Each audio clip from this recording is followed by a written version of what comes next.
arena je v bistvu, tako kot se radi ponavljamo, največja sejemsko izobraževalna prireditev za mlade. V bistvu gre za sejemsko razstavo, ki poteka tu v gospodarskem razstavišču, hkrati pa potekajo tudi predavanja, delavnice, okrogle mize na več lokacijah, v 4 predavalnicah na Areninem križišču in na Šovem trgu so tudi potekajo ustvarjalne delavnice.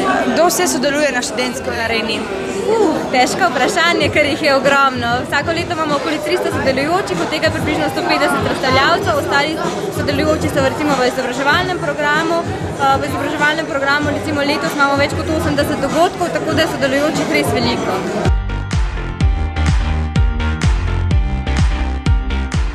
Kaj se vam zdi, kaj študentska arena prinaša torej, na področju izobraževanja?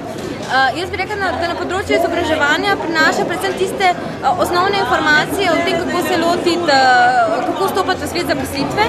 Mislim, da so to še kar bistvene informacije, ki študenti na fakultetah ne dobivajo in so tu v veliki meri dostopne, od nekih splošnih informacij do konkretnih podjetij, ki se predstavljajo tu kot recimo bodoči zaposlovalci. In potem je pa se pravi še cel kup drugih informacij, od študijev v tujini, študijske mobilnosti oziroma kje iskati štipendije in podobne reči. Bistveno mislim, da je predvsem to, da so vse te informacije zbrane 3 dni na enem mestu. Da prideš na študentsko areno, dobiš nek pregled, vpogled v to, kakšne informacije so na voljo in kje jih lahko kasneje dobiš, tudi če recimo te še kaj dodatno zanima. Koliko je kaj obiskana? Običajno imamo tam okoli 25.000 obiskovalcev, mi računamo, glede na to, da je vreme napovedano vsaj še 2 dni lepo, da jih bo tudi letos najmanj toliko.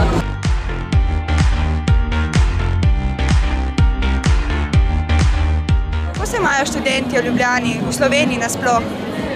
Zdaj, katere študenti? Misliš, tudi študente? Ne, nasplošno. Ja, po moje se imajo super. Ja? Ja. Misliš, da so kakšne problematike, ki bi bilo potrebno izboljšati ali kaj takega?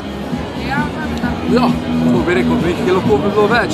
Zdaj, čakalne vrste, tako zelo vidim na študentskih domov, mislim, študentskih bojnih, bi se lahko zmanjšali. Če ne je nasplošno, pa super.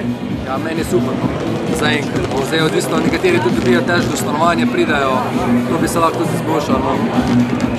Se mi zdi, da bi bilo ful super, ta sistem, da bi vsak študent, ki živi, vsi študenti bi mogli biti v študentskih domovih, ne pa da bi bili v privatnih.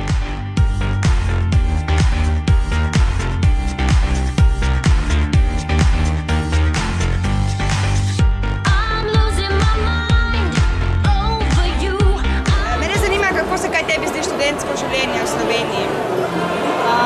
Študentsko življenje se deli mogoče na 2 osrednja sklopa. Eno je pač vsebina, eno pa zabava. Pa je mogoče danes problem študentov, da se odločajo pač predvsem za zabavo in premalo za vsebinske stvari. In kako bi to spremenili? Neodvisna študentska mreža se zdaj v bistvu v okviru delovanja Zunaj šova v Ljubljani pač prizadeva, da bi študenti spodbudili k udeležbi na vsebinskih projektih, da ne bi vedno vzeli samo večjega jabolka, ampak tisto, ki je dejansko boljše od tistega, katerega dejansko potem več odnesemo v življenju. Problemi se odpirajo pač na vseh področjih, tako študijske, kot tudi pač študentske sociale. Pač premalo študentskih postelj, to je konstanta, potem študentska prehrana, ki sicer se ureja z določenimi predpisi, ampak še vedno so tukaj predolge čakalne vrste, to bi bilo treba absolutno uvesti pač elektronizacijo študentske prehrane, v bistvu tako pač študentom prihraniti čas, ker mislim, da danes gotovo ne velja več, to, ko so včasih rekli, da ima študent več časa kot pa denarja. Danes tudi pač časa nimamo, predvsem zato, ker se pač Bologna uvaja po fakultetah, študenti imajo čedalje več obveznosti, mislim, da vsaka minuta dragocena za njih. Tvoje mnenje glede bolonjskega sistema? Bologna je v osnovi dobra, ne krivimo jo za naše napake, je rekla prorektorica Kristova na eni naši konferenci. Tako da ja, s tem se strinjam. Pač Bologna sama po sebi je dober projekt, sicer se je začel kot politični, ampak prinaša gotovo veliko prednosti tako za študente kot za delodajalce. Je pa res, da se nam je v Sloveniji na prenekateri članici zgodilo to, da je pač Bologna napačno implementirana. In zato pač Bologno krivimo za to, kar je pač v našem študijskem sistemu narobe.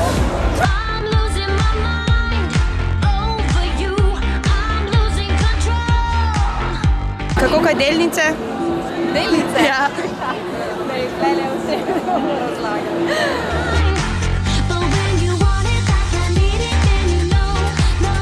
I got never draw symptoms inside, 'cause I'm not